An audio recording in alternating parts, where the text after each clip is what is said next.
What is up, party people? Welcome back to my channel. I'm Jamila. This is JemilaBeReadin, because I do be reading.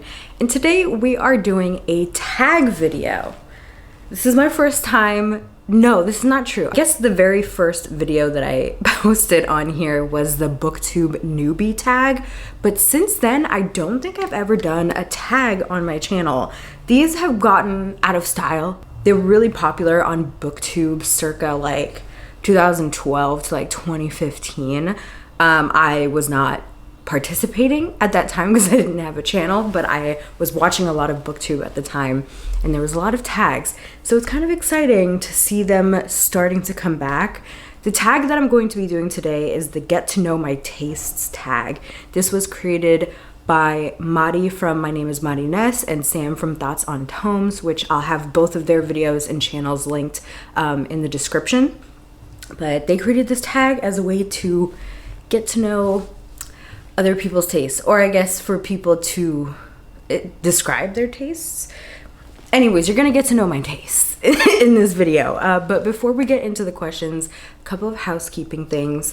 One, I know I haven't really been posting very frequently this year so far. I mean, that's not off-brand for me. I know that I have not posted very consistently since I started posting nearly 5 years ago, actually.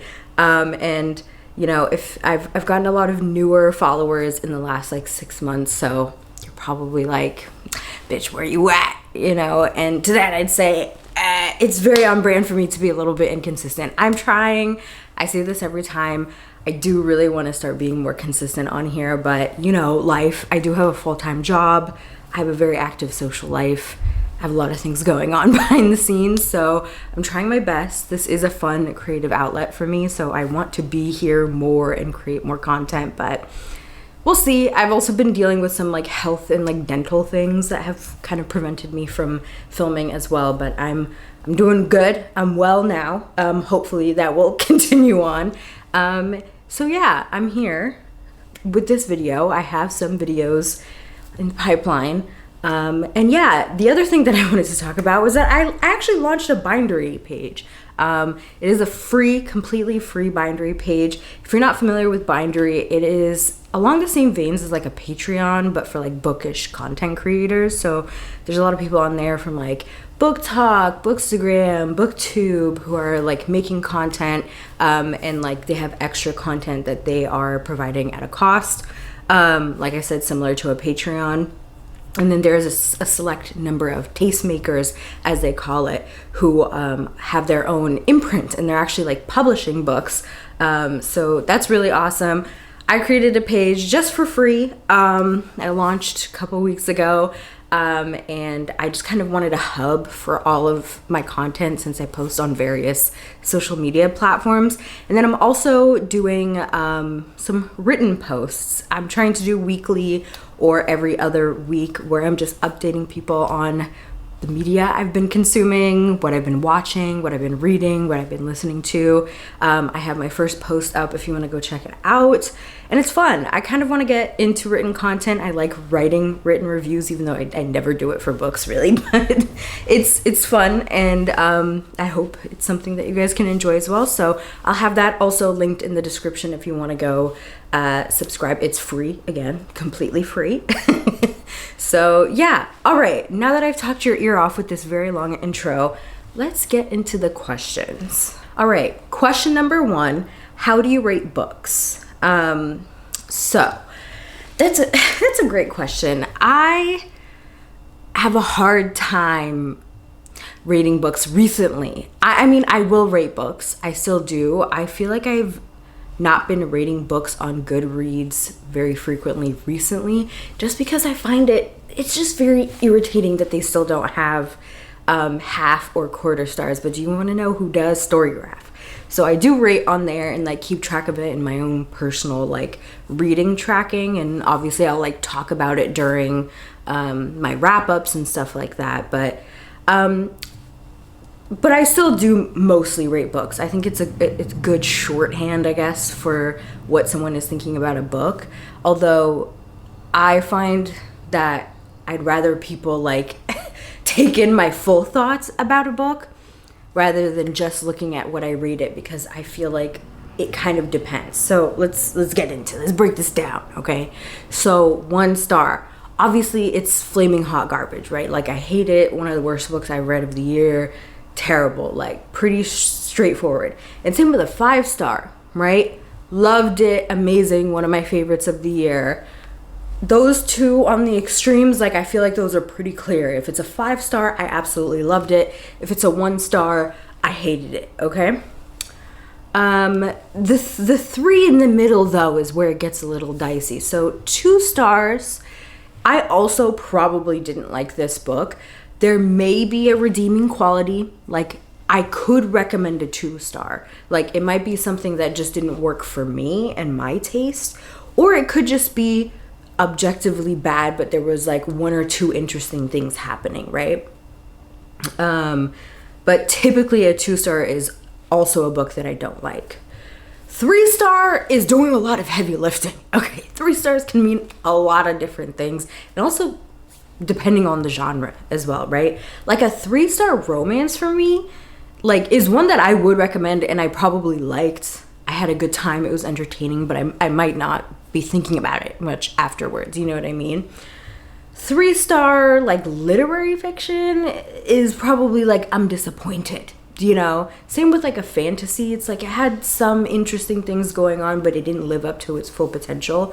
But really, 3 stars can mean a lot of different things. Like, it could be like solid, you know, it had some parts I didn't like, it had some parts I did, I was entertained.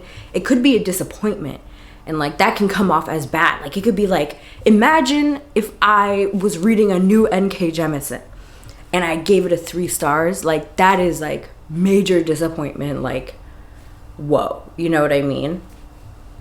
Or it could just be average. Like, I read it, I'm probably never gonna think about it again. Like, it's quite the range, you know what I mean? 4 star, I definitely liked it. I am definitely probably going to recommend it. There's a couple of things that didn't live up to what I wanted for a 5 star. And sometimes a 5 star is a feeling for me too. I know a lot of people say that, but sometimes it's like not quite there. And I give a lot of half and quarter stars as well. I really do. Like, I will give a 4.75 stars, and you're like, what really is the difference between a 4.75 and a 5? But it's, at that point, it's a feeling. It's like, this was technically perfect.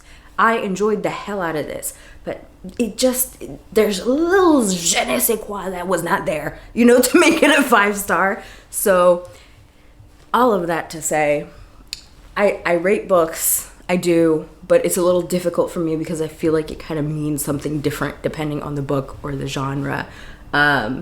So really, I want people to listen to what I have to say, you know, listen to me, rather than my rating. But I think it's a good shorthand as well. Question number 2, how do you approach reviewing books?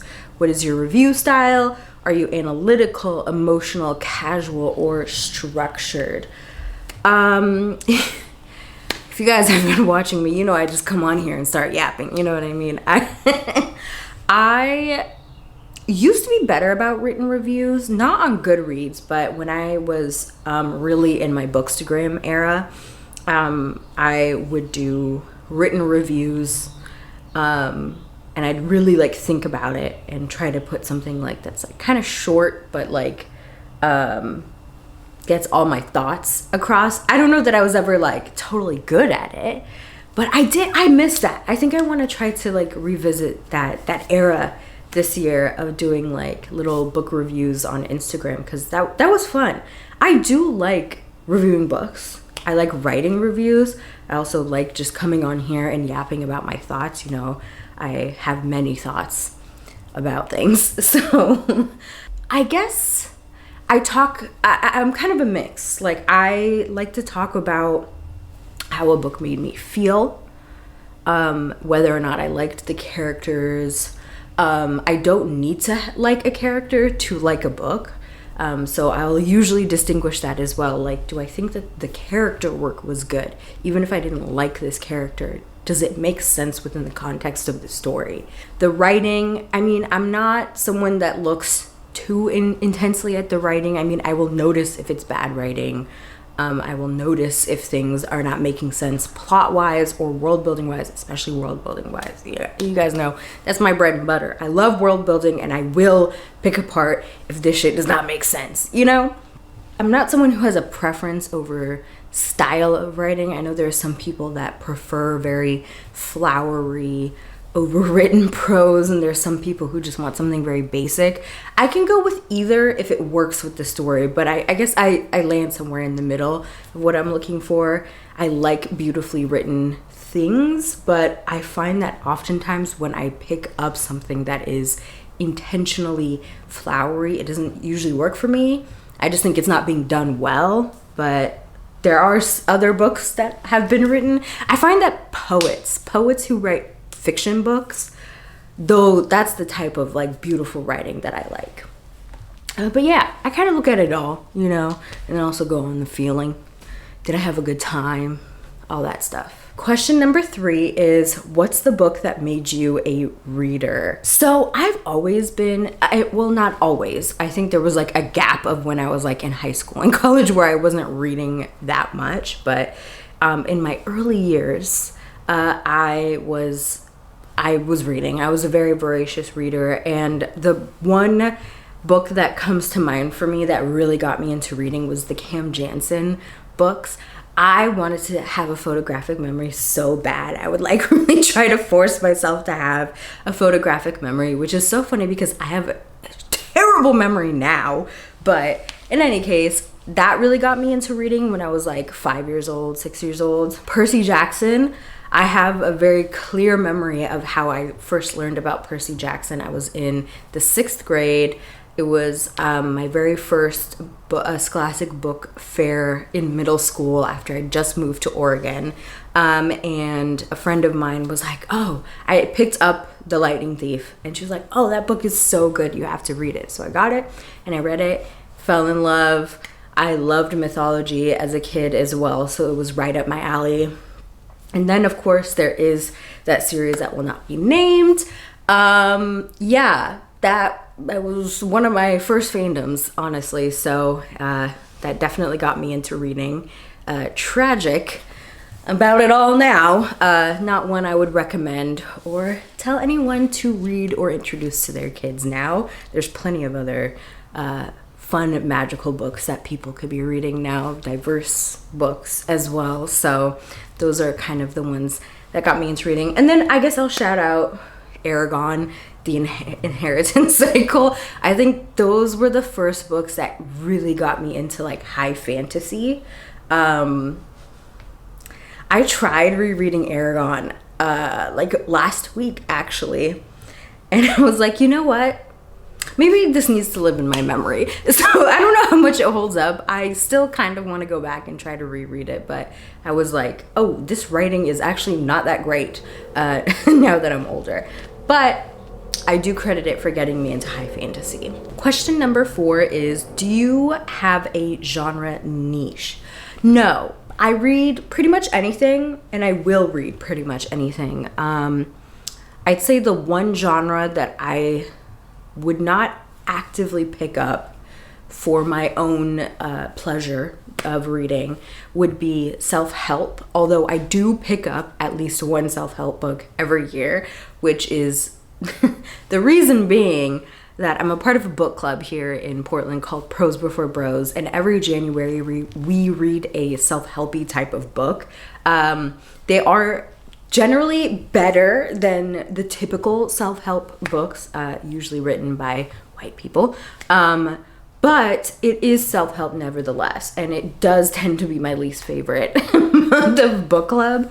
I have not liked the majority of the picks that we've read, but I do read them just so that I can be a part of the conversation, and sometimes there are good ones in there or some good nuggets in there as well. So yeah, but other than that, I will read pretty much any genre at least once, and I will read anything for content. I'm just saying. But I would say the genres that I tend to gravitate towards are literary fiction / contemporary fiction, fantasy, and like kind of weirdly speculative books, and romance books. Question number 5 is, do you generally prefer character-driven or plot-driven stories? I mean, ideally, I would like both. But if I had to choose one, I would say character-driven, because I can go along with kind of just vibes, plotless situation if the character work is really good, but I cannot do bad plot. I can read something where the characters are kind of okay and the plot is really interesting, but if the plot and world building is not there and there's also not character development, I'm not in there. So I would prefer something where there was really no plot, it's just vibes and it's a character study, or we're just focusing on the characters. I mean, those are the types of literary fiction books I tend to pick up anyway, so yeah. Question 6 is, what's a book you love so much that you don't care if others don't like it? Basically a book that you love enough for everyone. And for me, more and more it's becoming actually an author. Not to say that this author is not well loved or popular, but I've been noticing more people feeling some type of way about their more recent books. And I can understand some of the issues that people might have, in particular with these 2 books, but I love them and I will ride or die for them. And that is You Made a Fool of Death with Your Beauty by Quick Mezi, and then also Little Rot, which came out last year. Something about these books really got people in a tizzy, you know? And I get it, and I also don't get it. It's kind of like one of those things where it's like the girls that get it, and the girls that don't. And everyone that don't like these books, they just don't get it like I do. But that's okay, because I have enough love for these books. Question 7 is, what's a book you love so much that if someone doesn't like it, you know that your reading tastes don't align? I feel like I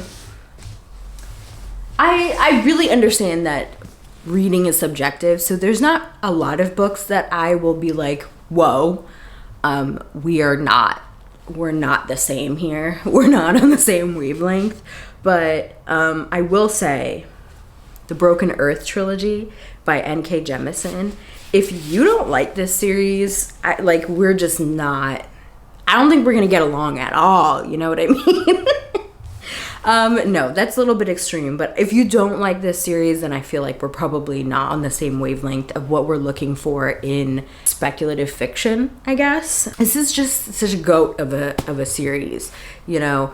It is technical perfection, in my opinion, and it made me feel so many things. And yeah, if you don't like it, then I am side-eyeing you. Yeah. Question number 8 is, what is your trash pocket? And that is books, tropes, or themes that you know are bad, but you love them anyway.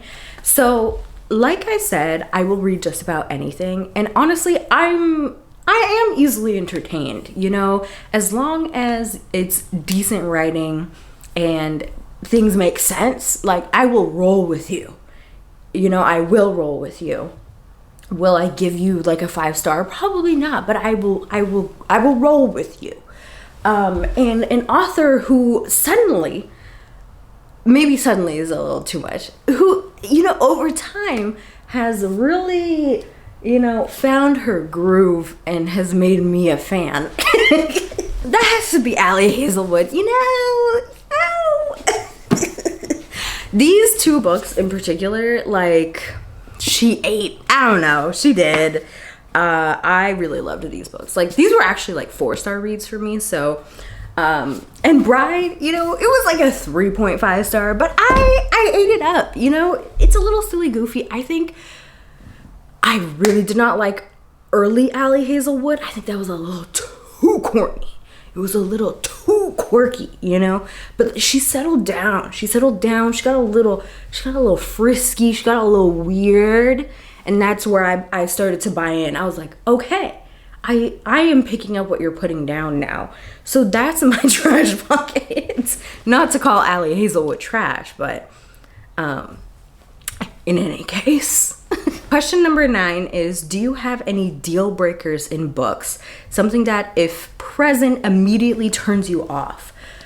Not typically, but I will say that I don't know if this is a plot or maybe like a tool, a trope.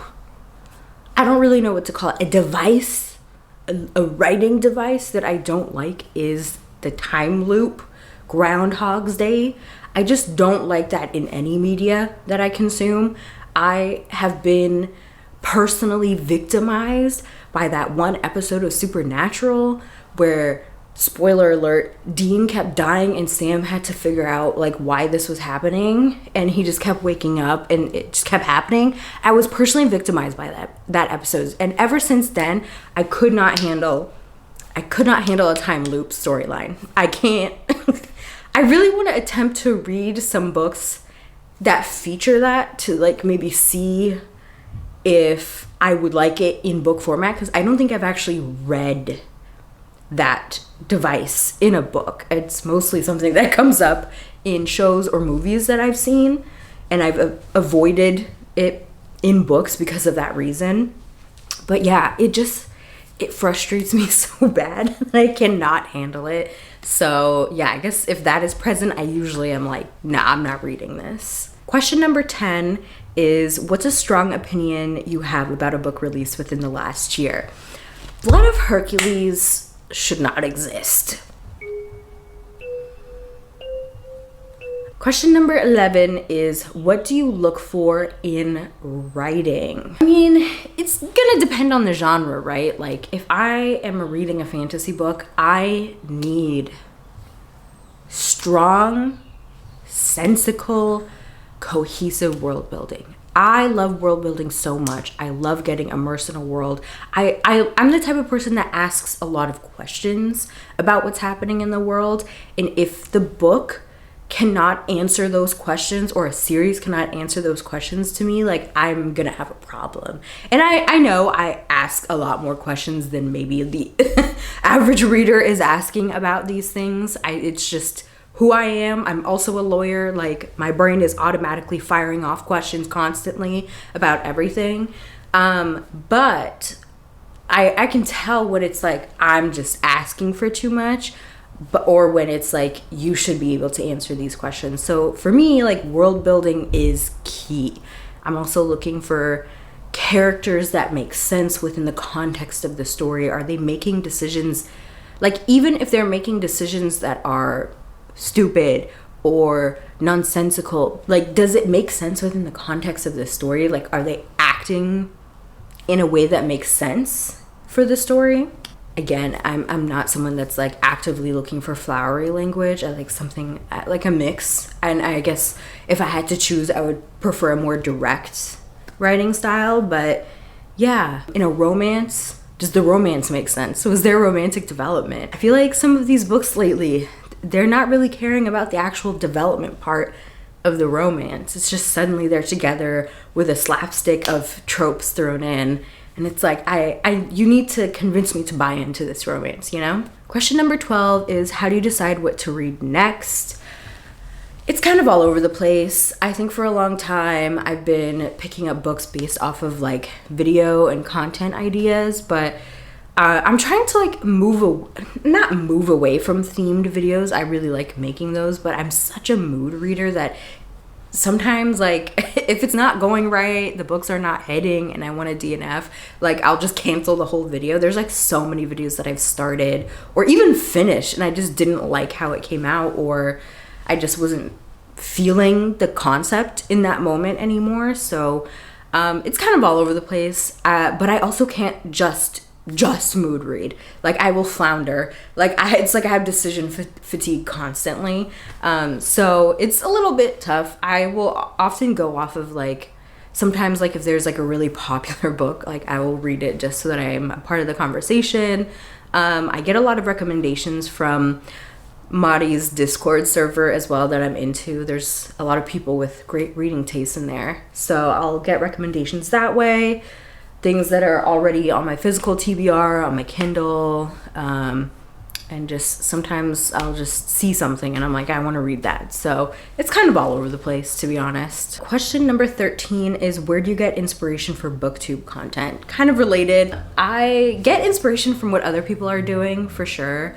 I try to do themed content. I feel like I was trying to like do things that other people aren't doing, but yeah, it's hard for me to stick to a themed content because I am such a mood reader, and also I'm so busy in my personal life that I don't read as fast. You know, some of these people who are booktubers, like, this is their job, their full-time job, so they're able to dedicate a lot more time to reading a lot of books in a short amount of time. But I would say on average, if I'm doing like a themed video where I have like 3 to 4 books, like it can take me like 2 weeks to finish reading all of those, even sometimes 3, just depending on how busy I am, how busy work is. I do still read quite a bit considering all of that, but yeah, it's difficult. I'm often filming at night. I don't have really good quality because it's nighttime. Now it's getting into summer, so there's more daylight. But yeah, I'm trying to do more other things, like try to do more casual reading vlogs. I'd like to do more recommendation videos. I feel like I don't really do that many on here, and just like fun things. I just kind of want to try different things out, try to make this more fun and creative for both you and me. So 14 is, if you could make any book go viral right now, what would it be? I think N.K. Jemisin could be more popular, in my opinion, even though she is really popular. If you know me, you'll know that this is one of my favorite series of all time, and I'm like really trying to get people to read this book or this series. But the Graceling Realm series, it's 5 books. I just don't want to hold all of them, and this is the original 3 that I grew up reading. But this is YA fantasy, although I'd say it feels more new adult. The characters are a little bit older, but like, this is what I want out of romantasy. Maybe like a little bit more romance, but like incredible world building, incredible fantasy, incredible character development and work, and just the romance is so good. Like I would say mostly these two with the romance, but like this series needs to, especially so many like books and series from like when I was growing up are like getting new buzz now, and I'm surprised that these haven't, especially like they've gotten new covers and anything. But like the Graceling Realm series, guys, please. And then I would also say the Inheritance trilogy by N.K. Jemisin. Obviously everyone knows about Broken Earth. This is another one that I would say would be also kind of what I want from romantasy. Not quite, you know, I wouldn't go that far. Actually, it's not like totally romance focused, but like, I'm telling y'all, if N.K. Jemisin wrote a romantasy, she would eat the girlies up. All right, and the final question is, who are some booktubers with reading tastes similar to you or me? This is hard because I feel like I don't actually watch a ton of booktubers who have similar tastes to me. Like, I watch booktubers often based off of personality, or like I'm kind of interested in hearing about books that I don't typically pick up. I would say Mari from My Name is Mariness, who I would say we align for the most part. Like she said in her video, our trash buckets don't align typically, but I would say with like things that we like actually love, I think we typically align there. Kayla from Books and Lala, I wouldn't say we align that much, but I would say on like some of the like weird speculative things we've aligned. Yeah, I can't really think of any other booktuber. I feel like I tend to get a lot of recommendations from like Bookstagram and Book Talkers. Now I'm blanking on like anyone that I've ever watched before, but yeah, I would love some like booktube recommendations for people who you think have similar tastes to me. Let me know. Those are all of the questions for this tag. Thank you for joining me. I'll have the questions in the description if you want to like answer all of them or some of them in the comments or make your own video. Yeah, thank you for watching, and I will catch y'all in the next video.